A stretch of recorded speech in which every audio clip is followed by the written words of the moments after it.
উফ, এত জামা কাপড় হয়ে গেছে, রাখারই জায়গা হচ্ছে না। A few moments later.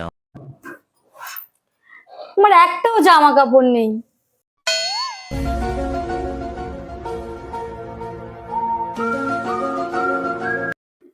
এই যে আমি কিন্তু চিনি খাওয়া ছেড়ে দিয়েছি, আর কিন্তু একদম নয়, চিনি দেওয়া জিনিসপত্র আমি ছুঁইবই না।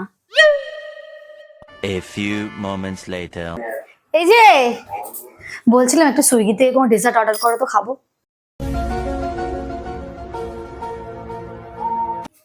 এই আমি ড্রেস পরছি, চলো কোনো জায়গায় ঘুরে আসি। না, ভাল লাগছে না, যাবো না। ঠিক আছে। A few moments later. আমার জন্য তো তোমার কোনো সময়ই নেই, ঘুরতে নিয়ে যাওয়া নেই, কিচ্ছু নেই। আমি ঘরে বসে বসে পচি আর তুমি ফোন ঘাটো সারাক্ষণ। নারী চরিত্র বেজায় জটিল, কিছুই বুঝতে পারবে না।